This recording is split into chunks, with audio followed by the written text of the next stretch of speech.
Hello and welcome, ladies and gentlemen, to a Beyond the Summit presentation. We're going to be bringing you guys a game from the We Play Dota 2 Cup here in the Group Stages B, Phase 2, going on into the winner's bracket here, at least until LD finishes up with G1. That's what I'm going to be covering here on Beyond the Summit 2. We're going to be looking at Game 1 of Fnatic versus No Tidehunter. Very, very interesting series of some amazingly top-tier teams. Again, this is a best-of-3 series, so we'll see what they have to bring to the table for game number 1. I, myself, am Blaze, joined here by a co-caster friend of mine, Skim. How's it going, man? Hey man, it's cool, I'm actually very excited to see those two teams play against each other, especially since they've played each other just yesterday, so exciting matches awaiting us. Most definitely. Should be an interesting series here. I was just checking out Fnatic taking on rox.kis in the previous match there. They beat out them 2-0, and I believe No Tide, or the Alliance, as they are now, have been recently renamed, have been taken out TCM 2-0 as well. So both of them well deserving on their game, and it looks like we have a full strength lineup for both teams' rosters. Fly is drafting up for Fnatic. Stood in for their first game, but now coming on into it, they have everybody here raring to go for an interesting game series between these two teams. This is big. Essentially, whoever wins this will advance to first place guaranteed. Whoever loses it will have to fight out in the second, third decider, which will be between themselves and whoever wins the lower bracket. So that'll be pretty interesting here, but the draft is already starting off, so I'll go through that real quick. With IO and Puck being banned out by Fnatic, the Keeper of the Light and the Lone Druid were taken off the board by No Tidehunter. The first pick was Batrider from No Tide, or Alliance, as they have been renamed, as I've mentioned before. But also we see Chen and Magnus selected from Fnatic, so starting things off strong. How do you feel about these drafts? Interesting to see actually that Fnatic picks up the Chen. This kinda, picks away the Chen for Aki, who has been playing out of his mind with that hero. I think Alliance or No Tidehunter has been the strongest when Aki actually picked up the Chen and made some very nice and precise ganks with EGM going. And now that Fnatic picks it up, No Tidehunter kinda has to go in a different way, but they are very flexible when it comes to that, and they don't really mind picking other heroes, so I think they will be comfortable playing another role with Aki, but Fnatic, well, their Chen is also very good from No-Tail, so this should be interesting to see what's going to happen with that. Yeah, I'm really curious how it's going to play out. I like that you mentioned the fact that Chen is going to be kind of a pseudo-ban, taken off the board so that they don't have to worry about Ake running it. And No-Tail is an amazing Chen himself. Played a really good game last time around, and they put out a lot of pressure with this combo. Essentially, what they have going on here, securing a very successful safe lane with the Chen, and then the Magnus will be able to maneuver effectively against the Batrider. It's not the best matchup for him when he is napalmed. The fact that he has that turn rate slow, it's difficult for all melee heroes, but especially Magnus, who's very projected in how he spams out his nukes there. So Magnus might have a tough time on the mid lane, but with some good roaming ganks, I still think they can make some magic happen. But right here, No Tidehunter picking up some very aggressive supports. Rubik and Nyx Assassin have a lot of potential in any laning situation, as long as they're as part of a tri-lane here, which is going to be the case. I mean, technically, all three heroes could be run on mid lane, and the Batrider could go in the jungle. I'm not saying all three would, but I'm saying one of all three heroes could be on the mid lane. Rubik, Nyx Assassin all have their solo potential, but more often than not, we're just going to see them in a supportive mindset. So Rubik and Nyx Assassin together, most likely on the top lane, Batrider most likely on the mid, but Fnatic drafting up the exact same lineup that we saw the previous match. Not in the same order, but nevertheless having the Vengeful Spirit and Chen or a Cleave, the Empower boost later on from the Magnus, they're going to be able to get a carry very farmed. Last time around, Era picked up the Alchemist, and that was very effective. I'm curious to see what they're going to come up with next in this second phase of the draft, but most definitely drafting up for some powerful push potential with Aura Cleave, and of course some great teamfight presence with the Magnus. Yeah, you can already see that No Tidehunter or Alliance made their homework because they just banned out the Alchemist, so they definitely know that Era is very comfortable with that hero. You put it on something very interesting, the turn rate on Mag. It's really hard to play against that because the defense mechanism for Magnus is the Ascura, but you have to turn around to use that, and I think the mid lane will have big emphasis from No Tidehunter to shut Honey down on that Magnus, because I think Honey's a very good Mag player, and he can definitely make something happen if he gets an early blink, and they will definitely make sure that that is not going to happen. Definitely, definitely. But No Tanner still has some aggression potential. I think the Rubik and Nyx Assassin are great roamers on the mid lane. They're not the fastest until Nyx picks up the Vendetta and Rubik actually gets some boots on them. But nevertheless, I think they could put some pressure out here. If they do, we do see smokes going on in.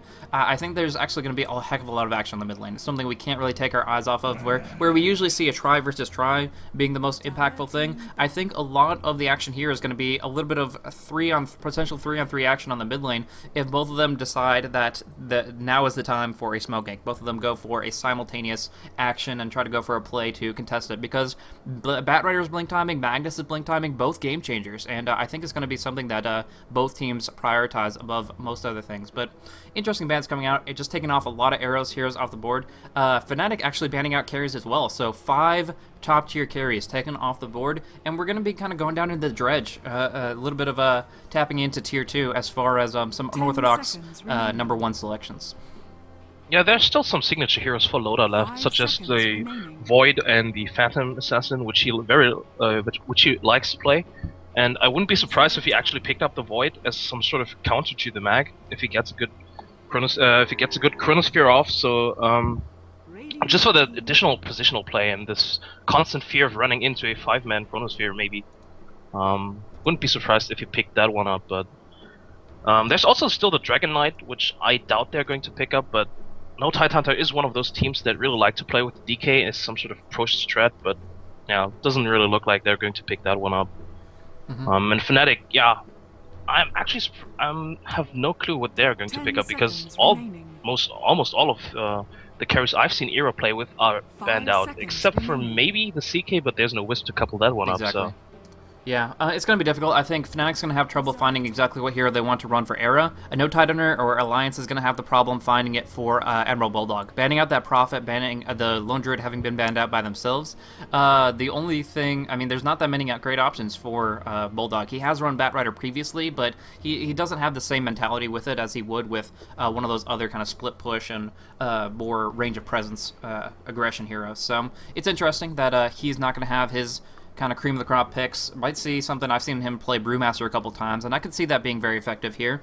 But other than that, not too certain. We'll have to see, but I really think that Fnatic had in mind what No Tidehunter were going to be bringing out with this. They banned out the Puck really early on because they were afraid of S4 being able to maneuver up against the Magnus just too darn well. So with that really early ban of the Puck, they forced them into the Batrider and immediately snapped up the Chen and Magnus. So I think they know really well what they're up against, but with this Queen of Pain pick, it might throw a little bit of a curveball the direction of Fnatic. Queen of Pain's a hero that can lane into multiple different respects, and if they go for Queen of Pain off lane and a Batrider mid, that's a completely different situation compared to a Queen of Pain in the mid and the Batrider in the jungle, and then they could go aggressive tri-lane, or I don't know. It's just like there's so many different ways that you can run these heroes because of the fact that they love that solo experience and they can capitalize on it very effectively.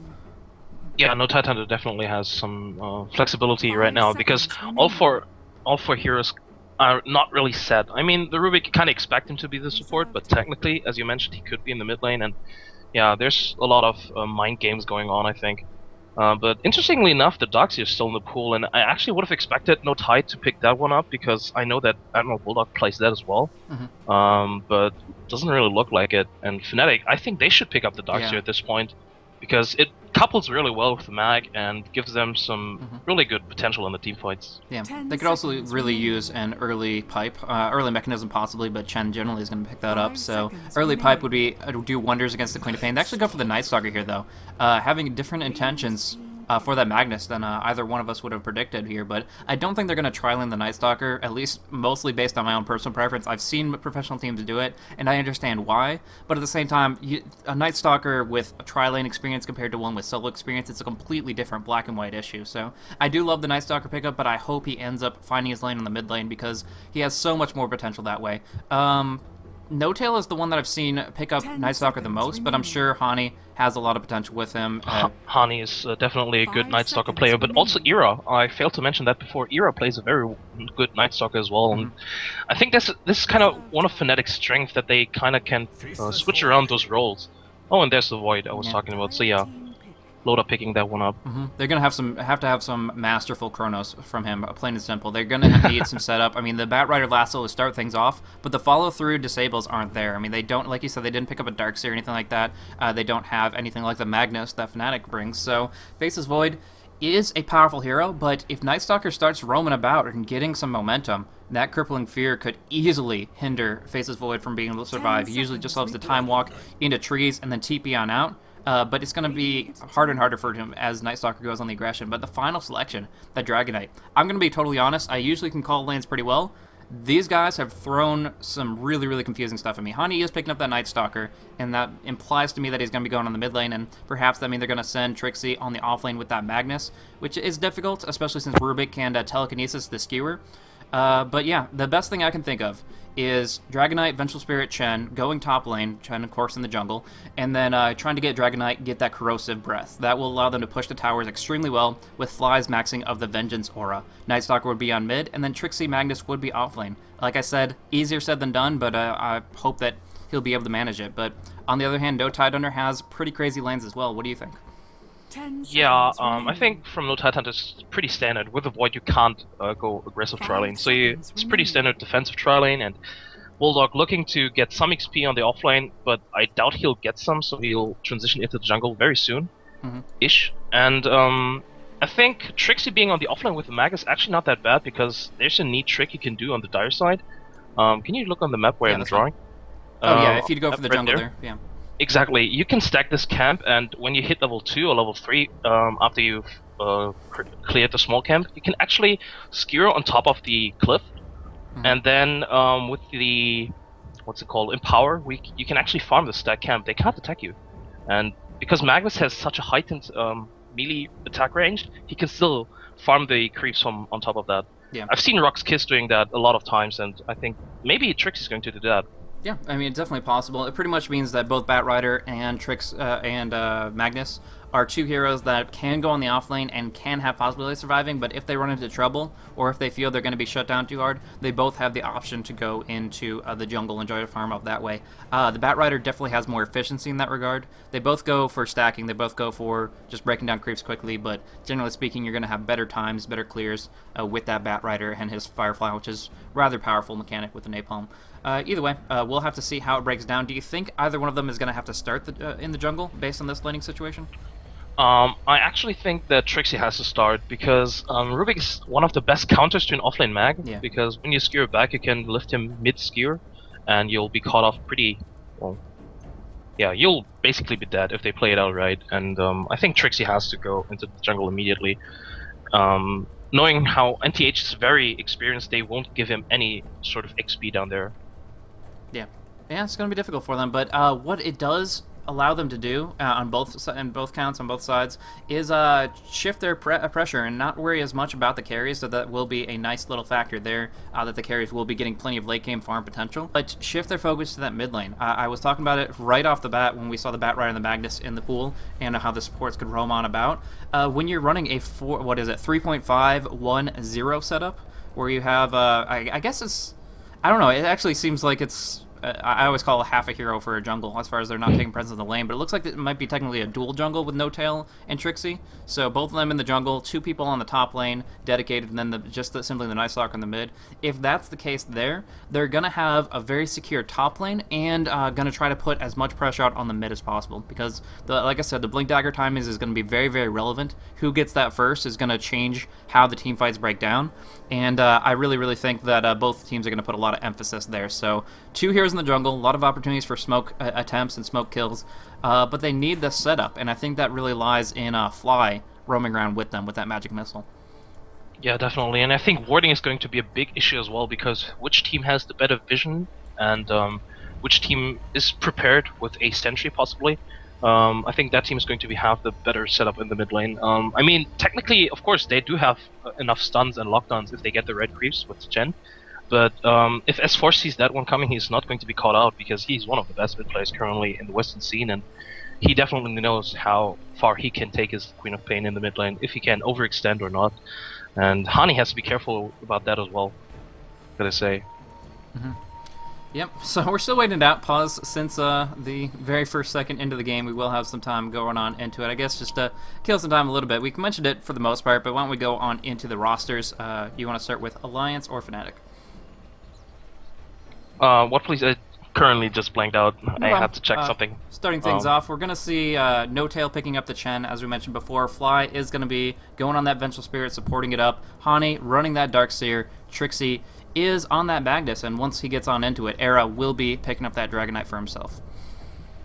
Yeah, and over on the Radiant side, it's Alliance. As for playing his signature Queen of Pain, Ake on that support, Nyx Assassin, EGM playing the Rubik, Loda with his Void, looking forward to some Lotus Spheres, and Admiral Bulldog on the Bad Redder.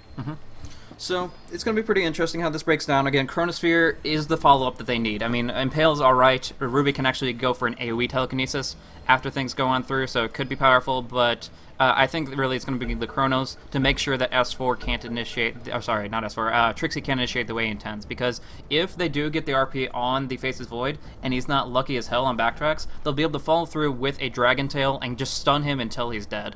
And with that kind of situation, they'll take a lot of damage, but if No-Tail's mechanism is up early enough, then it's not going to be the biggest deal. So yeah, it's going to be interesting. We actually see Bottle first on Hani, as well as being pulled tangos by Fly. He really just wants to make sure that he's going to be able to control things, and this is actually something that No-Tail, I wouldn't say he invented it, but he certainly has pioneered it more so in the competitive scene, is actually getting a second courier on their team lineup, courieing out a ground courier, later upgrading it very, very quickly. It sets it up so that Hani can use Void consistently for last hits and just continuously use one of the two couriers to Bottle Crow, and I expect, based on this Bottle first build, that that's something they intend to do. Yeah, I like this idea. I can't remember which game it was, but there was this one game where he'd constantly bottle crowing, and I think that was the key to his success in the mid lane, because it's really hard to stand up against the Queen of Pain in this scenario with the Night Stalker, especially with with S4 playing that Queen of Pain. He's so experienced and he knows what he's doing. So having a dedicated career just for yourself is really, well, it gives you an advantage in the lane, and I'm actually curious to see if they are going to do that as well this time around. So right now we do see Admiral Bulldog in the jungle himself. Getting his first item is going to be a bottle for himself as well, and pretty much setting it up so he was just going to go straight up in the jungle. That Bamboo courier, Captain Bamboo I think his name is, that is the cutest courier of all time, I gotta say. Definitely. But anyways, yeah, Bulldog going to start off in the jungle, stacking up on hard cams as best he can. It won't be really warded. The only wards going down is going to be that to block off the pull, which is actually very well concealed in the trees, and forcing Ake to use more than one tango and a little bit of Quelling Blade action from Loda as well. So creep camp's not spawning, but they know the ward's somewhere, and they finally do find it out before the spawn, which is key. They're going to be able to get that 1 minute stack and start zoning out Trixie really hardcore. So he'll try to get some experience. He did get boots first, and that might give him enough mobility to feel comfortable enough to leech some XP, but it's going to be difficult, and he's going to have to fight for every little ounce, as EGM and Ake do not want to give him a chance here. They're going to keep zoning, keep on harassing, and even flanking the gank right now, we're going to see some damage coming in on Trixie right now. So right off the bat, we do see big stuns coming out, right clicks. He doesn't have much survivability without a Stout Shield. He's actually being already pulled back. Here comes the Skewer to keep him alive, but that already forced out a salve. No Skewer, but still salving it on up. Taking a lot of damage right there, and this is what we're talking about, whether or not he could even afford to go to the bottom lane whatsoever. In this position here, especially when the stacks come out, it's going to be very, very difficult for Trixie to survive. But luckily, the stacks have not come just yet, and we're going to be looking at a single pull only for Ake, which actually pushes the lane. Real quick, I'm just going to mention that if you single pull without getting a secondary to chain it up with, you're actually going to be just making it so the creep wave survives, the neutrals die, and you screw yourself over. So Ake may or may not know, but when he cuts through this tree to head up north and connect the pull, it's been warded. This has been blocked off, and not only does it give bottom room vision, but it also says, oh, Ake, no creeps for you. So this is going to be two creep waves stacked on top of one another, and in the end, Trixie's going to find some farm, which is great for him. Yeah, it's really bad that they didn't scout it out earlier, that the camp was blocked, because otherwise they could have, yeah, just easily zoned Trixie out. But this time around, Trixie is, as you mentioned, going to get some decent XP actually, because this lane is going to push heavily, and that's going to be really good. And he even sniped the rune. So yeah. S4 not going to have a good time in the mid lane. He doesn't. His bottle's just arriving. Yeah, just now arriving. But Hani doesn't really need the rune. He's got the Bottle Crow continuously going on through. Just a single courier for the moment. But actually, yeah, no, okay. So just the same one. Anyways, on top lane, the push has been going consistently based on the fact that Batrider has been absent from the lane. And so, taking a 3 versus 0 lane, they go in, they get a Satyr, they get a Basilius immediately on Era, and use it to push down Tier 1 tower immediately, going in for Tier 2 now. Really, really strong, but Admiral Bulldog does drop down a level 1 Firefly. Trying to do some damage there on mid. Big damage going out. Hani will be the first blood. So they were flanking up. I wanted to catch that in just a second, but I guess I was a little bit too late to the party there. Ake and EGM setting it up nicely with their stun initiation, and Hani was just a little too far forward, didn't see the smoke coming, and did get dropped down. Down at bottom, of course, we do see Trixie finding his experience, and that pretty much wraps it up for me. How do you feel the game's progressing so far, Skim? I think it's pretty good. I think everything is kind of going according to plan, at least for Fnatic, taking out the early tower, maybe applying some pressure to this second tower in just about a moment after pulling the creep wave. But as I mentioned before, vision for Fnatic is really crucial at this point, and Hani did not see the smoke gate coming because they don't have any ward up so far. They only bought 2 wards on Trixie. They both have been dewarded, and Hani is kind of blind in this mid lane, and if EGM and Aki smoke up once more, they can definitely kill Hani again. And this should be... I think they should exploit that, because Hani, when the nighttime hits, he's going to make something happen on the top lane and push down some towers or gank somewhere else. Maybe even Admiral Bulldog in the jungle. And there's nothing really NTH can do against that, unless they shut him down early on, and I think they should. Yeah, most definitely, most definitely. As far as CS goes, we see that Loda is picking up 23 for himself, pretty much effectively free farming down bottom. That's not something to be contested. Actually has like the Battlefield cosmetics, so you know, just indicating he has that intention to farm away as a carry player should. Going on now to the Midas recipe, he's going to be able to pick that up real quick. Yeah, exactly. I just wanted to mention that as well. He's going for his classic Midas build, which he does on almost every hero, and he has been free farming, so why not? Actually, backtracking out of Shockwave, not even taking damage from that, means he doesn't have to worry about regen nearly as much. And yeah, he's in a great spot. Now, I've had a few interviews with the No Tide Hunter individuals, now Alliance, and I've actually seen a number of times where they've opted not to go Midas, and it seems that they feel if the hero doesn't necessarily need it 100% to get those early levels in gold, you might as well just get the gold into other better combat items so you can put out early aggression. They kind of took that idea from LGD International. But Loda's kind of fallen back into his old steps, and especially with a hero like Faceless Void who loves to get to that late game, loves to focus on that there, I think Loda's happy to move in towards a position where he can just get some good experience, get some good gold, and it's going to be some reliable farm for him. Definitely, and I think this hero kind of suits his playstyle. Loda really likes to farm a bit up before he actually enters the fights, and he likes to really get rich and get those necessary items up, and the Midas really, again, suits his playstyle in total, but we'll see how, if Fnatic actually gives him the space to make full use of that, because I think they're kind of looking to push the next tower. They just pulled it again. But they should definitely look to push another tower, because they're giving a bit too much space down there, whereas I don't think they're trading efficiently at this moment. Yeah.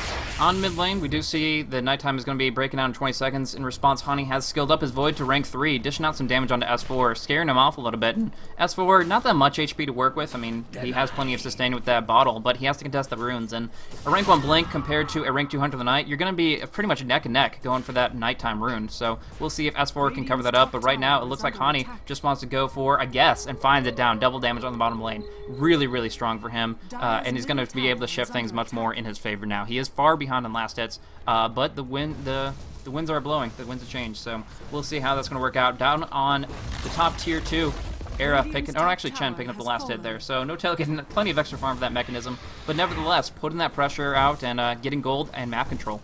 Radiant's top tower is under attack. Yeah, and I think they should even continue. Just force out 1 or 2 TPs to this lane. Give a bit space to Trixie on the bot lane to get some decent XP down there. And yeah, Admiral Bulldog already coming in, but there's only so much he can do about it. And Ira doing a lot of damage actually to that tower. And mid lane, bad spot. Big nuke's coming on out. Survivable as he may be, he's gonna drop down here. Used the magic stick effectively, but popping off his double damage rune, wanted to try to go for the bottle. Thought he might be able to survive, but he had the dot ticking away, and the last right click coming out from S4. So good movement on in, and yeah, again, Alliance strikes on through, putting some damage on into that mid. It gets enough gold for Ake to pick up his boots, and that means they can just keep that pressure going more and more. And once again, I think the lack of vision kind of hurting Hani in the mid lane. They put down 1 ward, and it only sees the top lane, which is kind of secure anyway, and I doubt that NTH is actually going, or Alliance is actually going to touch that lane. I think they really should think about some deep ward, like right here maybe, just to see incoming ganks and be able to predict where S4 is actually moving. Yeah, they would really, really could benefit from an observer ward on the high ground. I mean, Night Stalker's vision is a lot better at night than it is at day, but still, you can't see up that high ground, and it's a limiting factor that Alliance has been able to exploit to close that distance and get those disables off first. So really nice for them, and they haven't committed a big ulti. They still have all 3 level 6 heroes or level 6 and beyond that haven't had to use Sonic Wave, Chronosphere, Bat Rider Lasso to get kills. So they're up 2 heroes. They're down 2 towers, and seeing how that's shaping up on the goal graph, very back and forth. We see 500 in favor of no Tidehunter just for the moment, but experience is very, very much in their favor. We see over 2k, and that's based on the fact of the kill advantage and far more last hits for Void, and the fact that Trixie didn't find as much farm as he'd prefer. Still getting his RP, though. He's going to be able to commit to some team fights. Yeah, the experience graph really showing how effectively Alliance has been farming, and even the supports are kind of making a good job at always pulling double pulls. And check out Bat Rider's items right now. Oh, a Blink Digger, or yeah. Raw Blink Digger. He literally went straight Blink and Bottle. That's it. No boots, no nothing at all. That is, I did not expect that, to be honest. 100% did not expect that. But, you know, time taken away. He gets plenty of gold. Yeah, and I think they're going to wait until he has some boots up. Tranquil boots maybe, and then they can maybe even gank Honey again. I think he's really vulnerable at this point. Yeah. They really want to lasso him and just pull him under the tower. What do you think about that skill build, though, on the Bat Rider? Not something you usually see. Oh, yeah. I actually would have expected more points of Firefly. Yeah, I mean, there's usually you prioritize the Napalm or the Firefly. I went 2 and 2, so kind of spreading it evenly. So some benefits, some weaknesses. I'm not too sure, but yeah, and then raxing out the Flame Break. That's something that we do see. Admiral Bulldog has done a couple times, and a number of really good mid heroes have managed to accomplish. Smoke coming smoked up. Yeah, they're looking. They have No Tail's mechanism. Man, this is the day of item rushes. The smoke dispels. They find S4. They burst him down with that Magic Missile, get the Crippling Fear, but here's Bulldog with that lasso, pushing him back with a Flame Break. S4 gets out. He will be able to blink. That is really, really good usage of Flame Break. Pulling everybody out, and Hani, trying to close the distance, won't find his Void. And that means that they're going to be able to get out scot-free. Commit 1 ultimate, but nevertheless, that was a terrifying gank to have to deal with, and they responded very, very well. Yeah, the first item Blink really paid off right now, because if he hadn't lassoed Hani could have easily voided S4 again, and he would have died. Good. Yeah, good awareness from Bulldog, but now another engagement. Yep, going on in. They get the Dragon Tail on Nyx Assassin. The Carapace actually doesn't stun. He's using this Armlet and this Dragon Form to do so much raw right-click damage, but the Telekinesis does hit on 3. Sonic Wave could come out, but the Hand of God, the mechanism, they're not going to drop low at any stage point in time, and they can still continue the push. Scream was pretty good in counter-pushing, still trying to buy time for loaded down bottom, but that Dragon Form just nomming away at that tower every single right-click.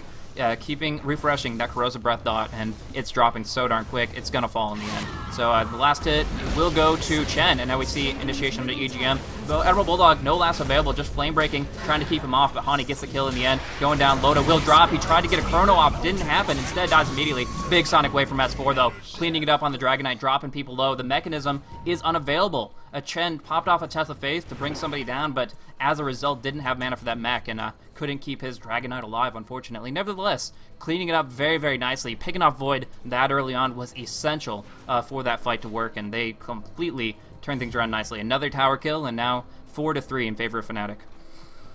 Yeah, this was really well executed for Fnatic. They kind of waited until the tower was down to really to engage, and yeah, if Loda hadn't died immediately, he was bursting down so fast. If that hadn't happened, he could have gotten a 4-man chrono, even 5-man. I think Trixie was in the neighborhood as well. Yeah, and he's also very close to his Blink Daggers. So NTH or Alliance, they really have to be careful. And yeah, looking good on Fnatic's side. Yeah, so Gold graph is pulled down by 2k at this point. Yeah, very, very favorable for them. They're gaining so much control. They've taken a tier 1, a tier 2, and yet another tier 1. And yeah, now that they're actually leading on kills as well as towers, I gotta say that Fnatic have broken the early game wide open and have branched on into this mid game with a lot of potential here. All they need to really, really feel like they've accomplished all their objectives is to get the blink on the Magnus. He is not too far off, only about 600 gold away, but it will be a little bit of farming for him to be able to pick that up. In the meantime, Loda scouting out a Haste Rune, and I'm not sure if they're going to do anything with that there, but they do still have that Chronosphere. I think in that last engagement on the mid, they were communicating as if Loda was ready to go, as if he was going to be able to counter-initiate, because there's no reason for EGM to be behind a tower that's going to die anyways. He didn't even go for the deny, I don't believe, but either way, he was ready to fight. He wasn't ready to, I mean, he didn't back away. And I think that was because of Loda's the expectations on Loda to get that Chrono off. I mean, like you said, a 4 or 5 ban was easily possible there, but unfortunately, they just didn't get the time for him because Fnatic shifted focus like just on the dot, 100%. Definitely, I agree. He didn't really, yeah, they were looking kind of greedy, standing so far, even though they knew the tower was definitely going down.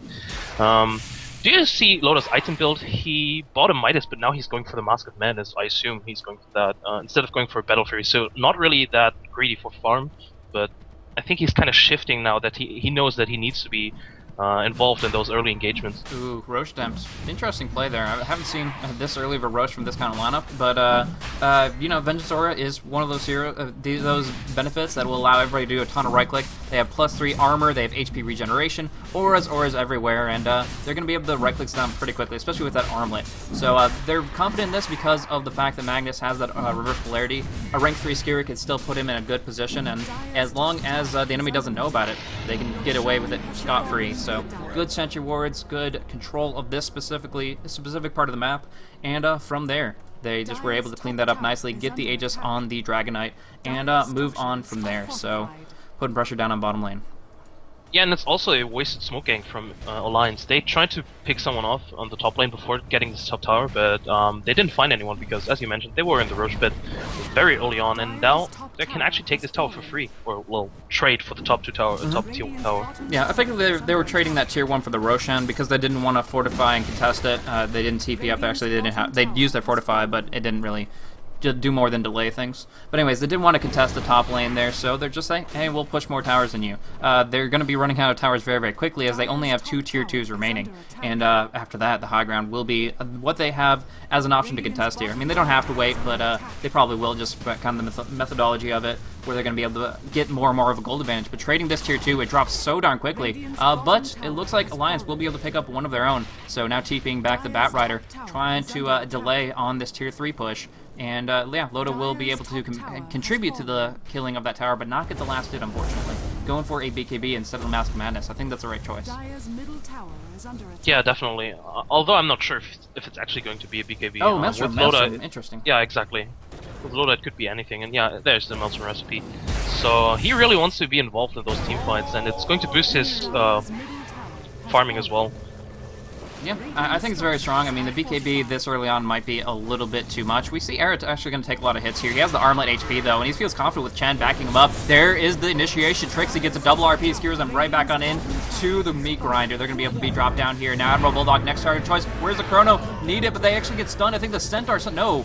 Yeah, I don't even know. He got stunned out. He can't finish it off. Sonic Wave comes out from S4. A lot of damage going across. Aegis coming right back up to bring down S4, who's crippled. Gets the blink, though. They cannot finish him off just yet, and they need the Void. 2 seconds, they try to go in, block him off, but instead is Trixie caught out of position, stunned up, dropped down. In the meantime, the racks are falling. Melee gonna drop down there, and that is gonna be a really, really big early game advantage. Not GG just yet, but it's moving that direction. They need to not only force them out of the base here, but try to clean up nicely. Again, no Chrono. S4 stunned up. They're trying to pursue. They have the ability to do so, but they're a little bit concerned. Arrow's about to be lifted up and then sent right back on home. Flying away, my people need me. But Hani is probably going to be slowed down and finished off here. They still have 1 stun from... Actually, they have no stuns. They could go to TP, technically, but there's Admiral Bulldog to make sure that's not an option. Either way, do you have any idea about the stun on Faithless Void? At first I thought it was a Centaur Clap, then I thought it was a Dragon Tail. It was the Centaur Clap followed up by Dragon Tail. That was really clutch play right there. I think I even saw his arms still wielding up, trying to set up the Chrono, but then the Centaur just stomped him and said, nope, no Chrono for you. So good. I know combination between No Tail and Era really played that nicely. I mean, that's the second time this has happened. First, just through raw burst. This time, through perfect disables. I couldn't have asked for anything better as far as interrupting that Chronosphere. And as a result, they take the melee racks. Range, you know, you can leave that up, not a big deal. But the melee is going to be that high impact thing, which continuously limits the farm of anybody down that bottom lane. But they have to be there because of the fact that it's continuously pushing in. Yeah, and I gotta say, that stunning Loda before he even got his Chrono was very clutch. They were crumbled up. They were like 4 people on just one spot. He could have easily gotten all of them in the Chronosphere, and yeah, would have turned the tides. They didn't spend S4's ultimate just yet, waiting for Loda to actually use his Chronosphere to set it up, but there was no time for that. Really just perfect engagements. They're right now up 8-6, but most importantly, they're taking permanent advantage with it. They've taken a Roche, they've taken so many towers, they've only lost a tier 1 in mid and then the 2 towers up top, so they are comparatively so much better off. And yeah, they only have a few towers left to go. They're chewing on through them quickly. Right now, Dragon Knight's sitting at level 11. Has opted for his red dragon form. Do you think that's the right course of action here? Actually, yeah, they've taken out most of the towers, and currently it's just about raw damage output, and maybe even get looking. Yeah, ganking up. Arrow's in a terrible spot. He should be dropped down here. If he doesn't, I'd be amazed. Here comes the stun. Here's the mana burn, the Chronosphere. Perfectly positioned, but here's an RP. Actually pulling him on out. RP stolen. EGM sending you back the other direction. Should get 2 for this. Trixie thought he was going to make a big play happen, but EGM making him pay for it there. Good movement. I didn't even see the little guy there. Like, he just came out of nowhere with that big RP steal. Oh, he stole it last fight. He survived last fight. He just came off. Like, you can see his abilities. He doesn't have them anymore. Yeah. I was like, where did he steal that? I didn't even see it. But no, he didn't steal it this time around. He stole it in the previous fight, and he was able to survive. So he was banking on that for a while, and finally gets to bring it out on the Magnus himself. So really smooth for them, and yeah, they take it away. This was really lucky, though, because it just ran out, like, a second after he used it, or 2 seconds after he used it, and I was about to say, wow, Trixie, very nice RP red there, catching everyone, or, well, yeah, pulling him right back on out of the bubble. Yeah, but suddenly EGM, just clutch play from him. Suddenly EGM indeed. So that might be what the tone is set for this game. We need some big plays by EGM. We need some good RP steals, or Fnatic is going to just take this one away with their massive advantage. Actually, looking at it, what about this gold graph? Holy crap, are they swinging it back? I thought they had a much more advantage than they actually do. Yeah, I think Alliance has done a good job at trading something at least, and when Fnatic was sieging down the tier 3 tower, they were taking out a tier 1 and a tier 2 for in return, and I think they've been farming more efficiently anyway beforehand, because well, Fnatic has been putting a lot of emphasis on putting pressuring towers early on, whereas NTH has been trying to get farm on all the supports, and looks like it's paying off. Yeah. So they've been buying time for Loda. He's been using his Midas back to back, finding great opportunities there, and just been able to accomplish quite a bit himself. Queen of Pain farming up 131 CS for her as she counter pushes it away. So yeah, they're finding a lot of gold, and they're still keeping even on the hero kills. It's just amazing that the towers seem to mean so little to the gold graph at this stage, because of the fact that they're just staying on point, trading it out, and taking everything they can while they can. Orchid comes out for S4, going to be very strong in their next teamfight engagement. No sentry wards. I just dropped the sentry ward. Hani barely getting out of a bad position there, but now he still has 20 seconds left on that invisibility to just go aggressive and finding out Admiral Bulldog. He doesn't have the lasso if he silenced and has to force staff down the cliff. Probably should have checked that he had a force staff, because that was kind of the surprise was interrupted quite a bit, but at least they force Batrider back for the moment, and now they can go on this tier 2 tower pretty hard. Again, no green dragon form, so they're just going to do the cleave damage and burn down the creeps while they burn down the tower. Rather effective in its own right, but we do see Stolen. EGM is going to be a flying red dragon of his own. That'll be pretty cool. Yeah, that's going to be cool, but no Dragon and Firefly. That was a lot cooler. I think it was G1 League. No, I think it was in Starladder. I'm trying to yeah. Either way, here we go. Initiation coming out from Admiral Bulldog. Hani will be able to burst things down nicely, but nice swap out from Fly. Blinking from Trixie, hits it on Ake, on a Loda, but here comes the Chronosphere, dropping on all 4. Era, the only one on the outside doing damage. Admiral Bulldog cleaves him down, gets 2 for 1. Now going on through the Sonic Wave, dropping big damage, and it looks like it's going to drop down Loda. Ake is going to fall as well. Triple kill for the DK, double kill for No Tail. Buyback's coming out, but it's not enough. S4 committed his payload, and he can't do anything more from here. Wow, I thought that the Chronosphere was actually well positioned, but it just, well, Eero was just on the edge, and he didn't. Yeah, the main man, and he getting Dragon Form level 2 was paid off because his splash damage got the kill, got him a double kill in fact. Yeah, exactly, and cleaning up, very nice initiation from Trixie, and a little bit of hubris coming out of S4, thinking, oh, I don't have to worry about this position. Oh my gosh, giant Rhino appears behind you. It's got to be the scariest thing in the world. Either way, tier 3 about to drop down, now jumping on the racks. If they take this, they're taking bottom racks with the creeps wave just pushing on in. If they take a 4 racks advantage, do you think No Titan have any chance to pull this back? Yeah, I think they still can't pull this back. If Loda farms a bit and gets some Trying to more bring down items off. Okay, trying to bring him down, but the Test of Fate says otherwise. Loda coming on in, swinging away with that Maelstrom, but gets skewered on forward. Actually pretty good for him. Finishes off Trixie, trying to clean it up, and Hani's just going to skirt away with that super movement speed from the nighttime. So, as you were saying. Yeah, as I was saying, I think NTH Alliance can still pull this back. Loda is dealing a lot of damage, even though he just has the Maelstrom. And if he gets another item like maybe a Mjolnir or even a Butterfly, something along those lines, he can definitely dish out a lot of damage. And I think S4, well, I'm kind of surprised he actually went for the Orchid, because I think another item such as an early BKB or something along the lines of maybe even attempting a Sheepstick would have been a bit better, because the Orchid at this point, I'm not sure how that actually contributed so far.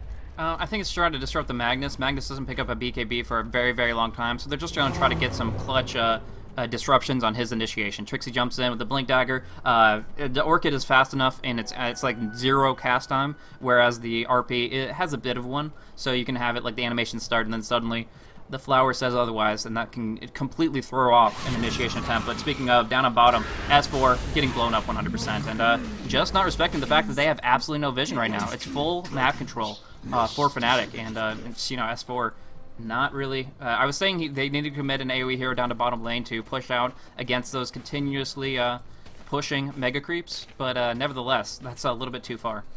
Yeah, definitely. They really need the vision up, especially against the Night Stalker, who also does not have an Aghanim just yet. But as soon as he has that Aghanim, or if he... No, he's actually going for a BKB. So, yeah, but still, against the Night Stalker you really need more vision than that. But yeah, looks like it's going to be the second Roche, and it's going to Era, who's very tanky. He has a Reaver right now, and a BKB up. So he's going to stand and deliver. Yeah, not to mention the fact that that passive for Dragon's Blood is insane. 12 bonus armor.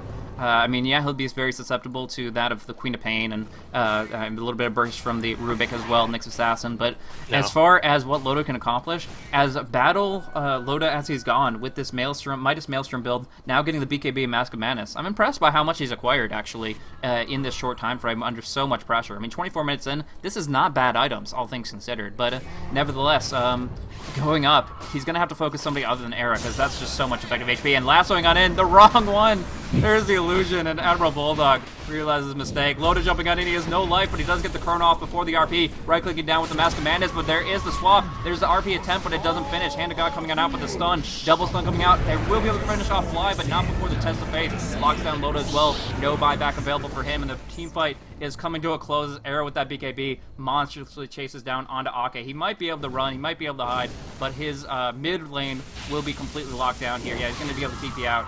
And they're trying to hold the line, but holy crap, are they in such a desperate position here. S4 silenced up. He is probably going to be locked down here. Nice telekinesis, but the right clicks come on through. EGM next to fall. Penitence not just yet, but the Void slows him in place. And there's Hani delivering the hurt. He's going to be able to finish the job here. Range Rack to fall, and do you think they might as well call it? Yeah, they might as well call it. I said that maybe they had a chance, but damn, Era's tanky. That last Loda did no damage at all. Yeah, that lasso is very, very unfortunate. I mean, picking off the Night Stalker in the first place, putting out that much pressure on Hani, it's good, but comparing that to a Magnus or a Dragonite, I just don't necessarily feel it was the main target. I mean, given Magnus's position and the Era's durability, I think Hani probably was the most easiest choice to bring down in that duration. But going up against 3 Night Stalkers and choosing it over any other hero, you're playing with fire there, and obviously got burned. Nice position by Hani though. I think maybe he even baited it because he was moving on the front line with his own hero instead of the illusion. So nice play by him, but unfortunate for Admiral Bulldog. He had the right idea in mind, I think, but yeah, as you mentioned, it kind of failed.